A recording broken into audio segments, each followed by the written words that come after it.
कहानी की शुरुआत होती है एक आदमी से जो एक खतरनाक कातिल है। वो अपने निशाने को मारने के लिए एक पुराने गोदाम में छुपकर एक कुर्सी पर बैठा है पूरी तैयारी के साथ। वो दिन भर उस कुर्सी पर बैठा खिड़की से अपने निशाने के घर को देखता रहता। वो सही समय का इंतजार कर रहा था। 5 दिन तक जब उसे अपने निशाना दिखाई नहीं दिया तो वो राशन लेने के बहाने बाहर गया। राशन खरीदने के बाद उसने अपने मालिक को फोन करके पूरी बात बताई।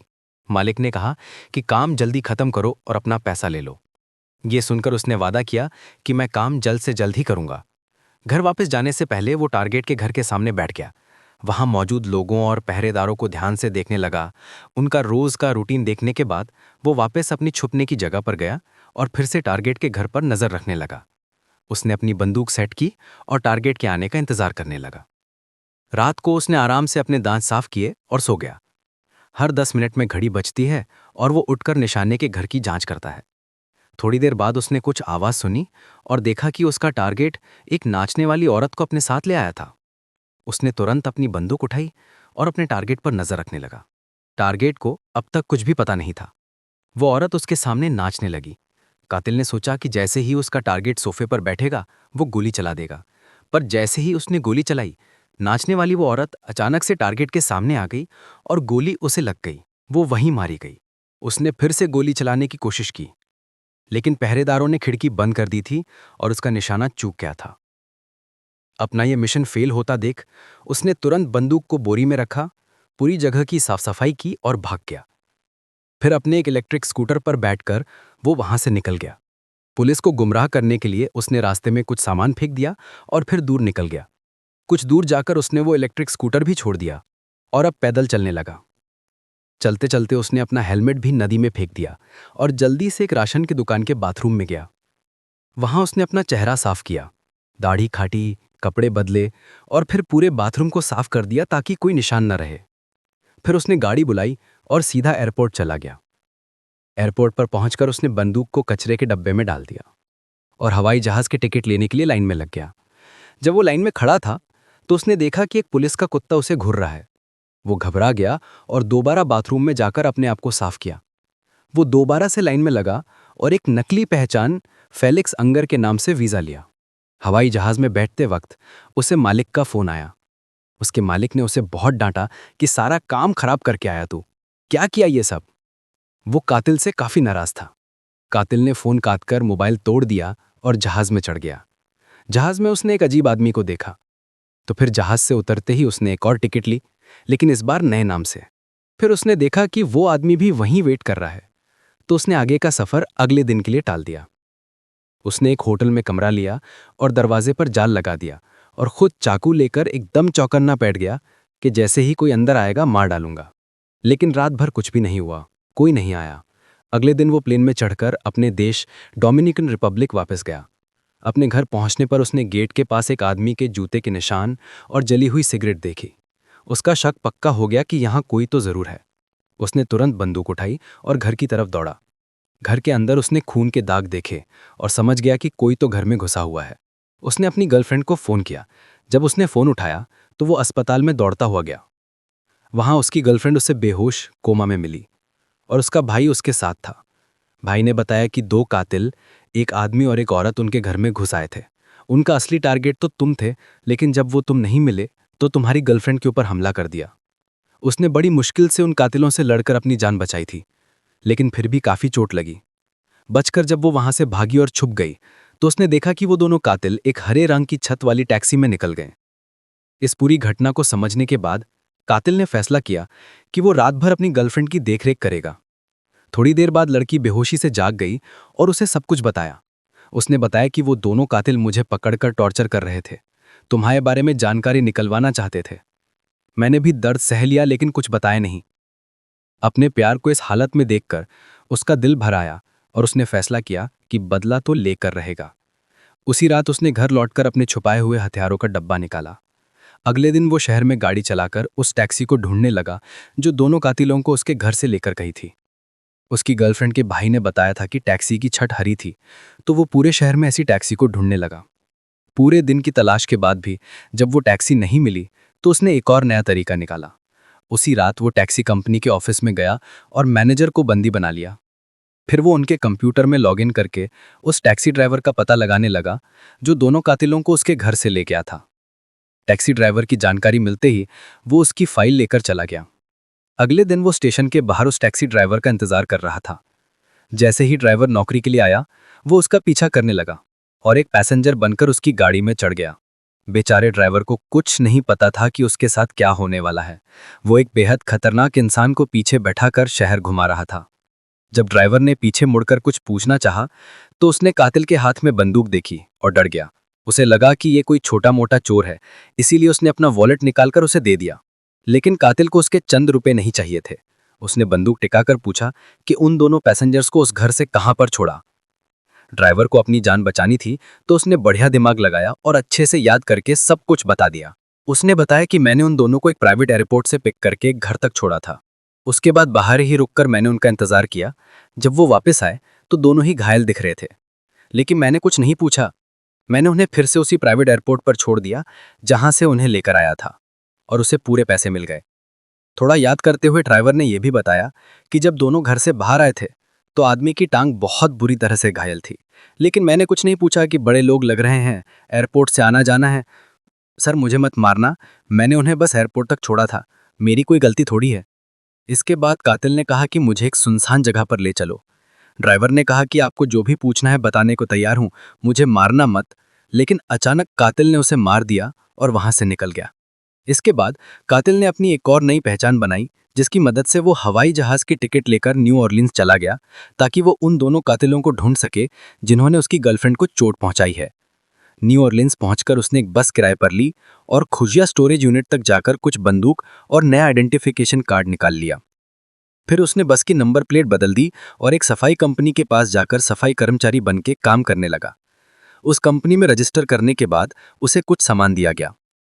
कंपनी से वो सामान लेकर वो अपने मालिक की कंपनी के सामने पहुंच गया और सोचा कि अंदर घुसने के लिए सफाई करने का बहाना परफेक्ट रहेगा। जब वो बाहर खड़ा था तो उसे पता चला कि अंदर जाने के लिए एक पास चाहिए, तो उसने बिल्कुल सही मौके का इंतजार किया। जब डिलीवरी वाली गाड़ी आई तो उसके दिमाग में ख्याल आया। उसने अपना कचरे का डब्बा निकाला और दरवाजे की तरफ जाते हुए ऐसे दिखाया कि ये डब्बा तो बहुत भारी है और इस डब्बे को उठाने में उसे बहुत दिक्कत हो रही है। डिलीवरी वाले को लगा कि ये आदमी अपना पास कैसे निकालेगा, तो उसकी मदद करने के लिए उसने गेट पर अपना पास लगा दिया और लिफ्ट को ऑपरेट करने में भी मदद की। अंदर जाकर कातिल ने सफाई कर्मचारी होने का नाटक किया और कुछ देर बाद डिलीवरी वाला वहां से चला गया। फिर उसने अपनी बंदूक निकाल ली और अपने मालिक के दफ्तर में घुस गया। वहां उसने दफ्तर में अपने मालिक की सेक्रेटरी को देखा। उसने बंदूक की नोक पर सेक्रेटरी से मालिक को बंधवा दिया। उसने उसे धमकी दी कि जल्द से जल्द दोनों कातिलों के बारे में बताओ मुझे। डर के मारे सेक्रेटरी ने तुरंत फोन करके बात करी।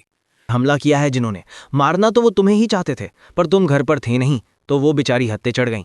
साथ ही मालिक ने कातिल को डांटा कि तुम अपने शहर में वापस क्यों आए हो। उसने कहा कि जल्दी से अपनी पहचान बदलकर सालों के लिए कहीं गायब हो जाओ, ताकि वो कस्टमर तुम्हें ढूंढ ना पाए।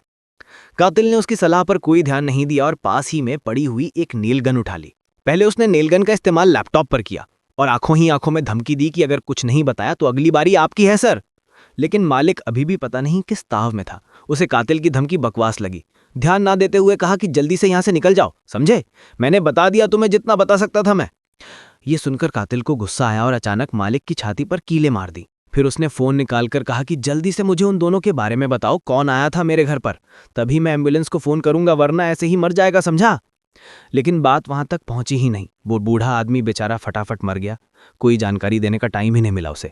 निराश होकर कातिल ने सोचा कि आप सेक्रेटरी को भी मार देना चाहिए, बिना बात के सबूत क्यों छोड़ना है। लेकिन सेक्रेटरी ने जल्दी से उसका इरादा समझ लिया और एक डील उसके सामने रखी। उसने कहा, मैं जानती हूं तुम मुझे जिंदा तो नहीं छोड़ोगी, लेकिन मेरी लाश को एक ऐसी जगह छुपाना जहां वो आसानी से मेरे परिवार को मिल जाए, ताकि कम से कम लाइफ इंश्योरेंस का पैसा क्लेम कर सकें। वो मैं तो चली जाऊंगी, लेकिन उन्हें थोड़ा पैसा तो मिले। इसके बदले में वो दोनों कातिलों की पहचान बताएगी। उसकी सिर्फ ये शर्त थी कि लाइफ इंश्योरेंस का पैसा उसके बच्चों को मिल जाना चाहिए। अगर वो उसे मारकर इस घटना को हादसा दिखा दें तो पैसे आसानी से मिल जाएंगे। कातिल इस बात से राजी हो गया, उसकी रस्सियां खोल दी और उसे फिलहाल के लिए छोड़ दिया। फिर उसने मालिक की लाश को लपेटकर अपने कचरे के डब्बे में डाल दिया। ऑफिस साफ करने के बाद वो सेक्रेटरी के पीछे पीछे चल पड़ा। जब वो उसके घर जा रहे थे तो सेक्रेटरी ने अपनी जान की भीख मांगनी शुरू कर दी। उसने कहा कि तुम जो कहोगी मैं करूंगी, प्लीज मेरी जान बख्श दो। पर कातिल ने उसकी बात पर ध्यान नहीं दिया। जब वो गैराज खोलने गया तो सेक्रेटरी ने चिल्लाकर भागने की कोशिश की ताकि कोई उसे सुन ले, बचा सके, लेकिन किसी ने नहीं सुना। कातिल ने बड़ी आसानी से उसका गैराज खोला और गाड़ी अंदर ले गया। अंदर जाकर सेक्रेटरी ने उसे उन 2 कातिलों के बारे में बताया और एक पोस्टकार्ड दिखाया जिसमें लिखा है कि किसने उसकी मौत का ऑर्डर दिया था। जरूरी जानकारी मिलने के बाद उसने औरत की गर्दन तोड़ दी और सीढ़ियों से नीचे धक्का दे दिया ताकि लोगों को लगे कि उसकी मौत एक एक्सीडेंट है और उसके बच्चों को इंश्योरेंस के पैसे मिल जाएं। इसके बाद वो स्टोरेज यूनिट में गया और अपने हैंडलर की लाश जला दी। फिर उसने एक ब्रिज पर जाकर बची खुची राख को हवा में उड़ा दिया। किसी को उस पर बिल्कुल भी शक नहीं हुआ। उस रात उसने बस को अच्छी तरह से साफ किया, वो नकली नंबर प्लेट फेंक दी और फिर अगले दिन बस रेंटल कंपनी को वापस कर दी। फिर वो सीधा फ्लोरिडा गया उन 2 कातिलों को ढूंढने के लिए जिन्होंने उसकी गर्लफ्रेंड को टॉर्चर किया था। वहां जाकर उसने सोचा कि पहले उस आदमी कातिल को ढूंढता हूं, बाद में उस औरत की बारी। उसने ध्यान से मेल किलर का घर देखा जहां कुछ आदमी एक कुत्ते के साथ खेल रहे थे। उनमें से एक आदमी को उसने पहचान लिया क्योंकि वो थोड़ा लंगड़ा रहा था। उसने पूरा दिन घर के बाहर सही वक्त का इंतजार किया। शाम को उसने देखा कि वो लोग कसीनो जा रहे हैं, तो वो उनके पीछे गया और उन्हें देखता रहा। फिर वो रात में वापस किलर के घर आया, लगभग 12 बजे। इस वक्त कातिल अकेला घर पर आया। जैसे ही वो अंदर गया, बदले का प्लान शुरू हो गया, लेकिन कुत्ता अचानक उसे देखकर भौंकने लगा। उसने कुत्ते को कुछ खाने को दिया जिसके अंदर नशीली दवाई थी ताकि कुत्ता सो जाए। कुत्ते के सोने के बाद वो घर के अंदर घुस गया और अचानक से किलर ने उस पर हमला कर दिया। उस किलर ने भी पहले से अंदाजा लगा लिया था कि वो बदला लेने जरूर आएगा। दोनों में जबरदस्त लड़ाई हुई। दोनों एक के बाद एक दूसरे पर वार करते जा रहे थे, लेकिन आखिर में जब कातिल उस आदमी पर भारी पड़ने लगा तो ये देखकर उसने बंदूक निकाल ली। लेकिन हमारा कातिल एक कमरे में छुप गया। उसने कमरे से चिल्लाकर कहा कि जॉन, मैं तुम्हारा असली नाम जानता हूं, आ जाओ, मार दो मुझे, कर दो सारे सबूत खत्म। जॉन ने भी उसका चेहरा देख लिया था तो वो कमरे की तरफ बढ़ा, पर कातिल ने बड़ी चालाकी से बंदूक उठाई और दरवाजे के आर पार गोली चला दी, जिसके बाद जॉन मारा गया। गोली की आवाज सुनकर कुत्ता जाग उठा और अपने मालिक को बचाने के लिए भागा, लेकिन कातिल तब तक घर से निकल गया था और कुत्ते को उसने गैराज में ही बंद कर दिया। उसने एक पेट्रोल बम जलाकर घर की तरफ फेंक दिया, जिससे पूरे घर में आग लग गई और बहुत बड़ा धमाका हुआ। इसके बाद वो टेरिसा नाम की उस औरत के पीछे गया जिसका उसकी गर्लफ्रेंड को टॉर्चर करने में हिस्सा था। जल्द ही वो एक झूठी पहचान के साथ फ्लाइट पकड़कर न्यूयॉर्क पहुंच गया। वहां जाते ही उसने एक गाड़ी रेंट की और टेरिसा के घर तक गया। उसने पूरा दिन बाहर इंतजार किया सही वक्त के लिए। रात को उसने देखा कि टेरिसा घर से निकली और एक महंगे रेस्टोरेंट में गई। उसके साथ एक आदमी भी था। जैसे ही वो आदमी वहां से गया, कातिल अंदर घुस गया। टेरिसा ने उसे पहचान लिया और समझ गई कि वो उसे मारने आया है। उसने एक बहुत महंगी ड्रिंक ऑर्डर की और पूछा कि क्या तुमने अपने हैंडलर को मार दिया? कातिल ने सिर्फ हाँ में सर हिला दिया। उस औरत ने ड्रिंक ली और कहने लगी कि मैंने सब कुछ क्लाइंट के कहने पर किया है, मेरा तुमसे या तुम्हारी गर्लफ्रेंड से कोई पर्सनल बैड तो है नहीं। उसने कहा कि मैं तो टॉर्चर के खिलाफ थी, मेरा सीधा था, मैं सिर्फ तुम्हें मारने आई थी, पर तुम नहीं मिले तो जो मेरा साथी था उसने तुम्हारी गर्लफ्रेंड को टॉर्चर किया। ये सब सुनने के बाद भी कातिल ने कहा कि मैं तुम्हें छोड़ूंगा तो नहीं। इसके बाद टेरेसा उसके साथ चल दी एक सुनसान पार्क की तरफ, ताकि ये फैसला किया जा सके कि उनमें से कौन जिंदा रहेगा। सीढ़ियां उतरते हुए वो गिर गई और अपना हाथ उसकी तरफ मदद के लिए बढ़ाया, लेकिन कातिल ने उसका हाथ नहीं पकड़ा। उसने सीधा उस पर गोली चला दी। उसका शरीर सीधा सीढ़ियों से नीचे गिर गया। टेरिसा कभी भी उसके ऊपर हमला कर सकती थी। उसने अपने हाथ में एक छुरी छुपा रखी थी। खैर, कातिल ने तुरंत पार्क छोड़कर शिकागो की फ्लाइट पकड़ी ताकि अब वो उस क्लाइंट को मार सके जिसने ये सब करने का ऑर्डर दिया था। उस आदमी के बारे में थोड़ी रिसर्च करके उसे पता चला कि वो तो बहुत अमीर है, इसीलिए उसे मारना थोड़ा मुश्किल होगा। इसीलिए वो उस आदमी के घर के बाहर इंतजार करने लगा, उसकी हरकतों पर नजर रखने के लिए। जब वो आदमी गैराज से गाड़ी लेकर निकल गया तो कातिल ने ऐसा दिखाया मानो वो सड़क पर एक आम आदमी की तरह घूम रहा है और मौका देखकर फट से गैराज में घुसने की कोशिश की, लेकिन तभी उसने देखा कि घर का दरवाजा तो बंद है। तो उसने ताले की फोटो ले ली और तुरंत इस बात पर रिसर्च करने लगा कि इस ताले को कैसे खोला जाए। उसने ताला खोलने के लिए खास तरह के क्लोनिंग डिवाइस को ऑर्डर किया। फिर वो बैंक गया और अपने सारे पैसे एक दूसरे देश के अकाउंट में जेफरसन नाम के एक आदमी को ट्रांसफर कर दिए। इसके बाद वो एक लोकल डीलर से बंदूक खरीदने गया। जब उसका क्लोनिंग डिवाइस आ गया तो उसने उसी फ्लोर पर एक जिम का सेशन बुक किया जहां पर क्लाइंट रहता था। एक सफाई करने वाले वर्कर पास चुराकर उसने कॉपी बना ली। उसी दिन बाद में वो अपने फर्जी की कार्ड की मदद से बिल्डिंग के अंदर घुस गया और जल्द ही वो क्लाइंट के कमरे तक पहुंच गया। क्लाइंट ने उसे पहचाना नहीं और कहने लगा कि तुम कौन हो, यहां कैसे घुसा है? कातिल को लगा कि ये बस अनजान बनने की कोशिश कर रहा है, तो कातिल ने सेक्रेटरी का दिया हुआ वो पोस्ट कार्ड दिखा दिया जिस पर सुपारी देने वाले का नाम लिखा था। पोस्ट कार्ड देखकर क्लाइंट को अचानक याद आ गया कि ये तो वही आदमी है जो पहले टारगेट को मारने में नाकाम हो गया था। जैसे ही उसे याद आया उसने कहा कि मेरा सबसे कोई लेना देना नहीं है।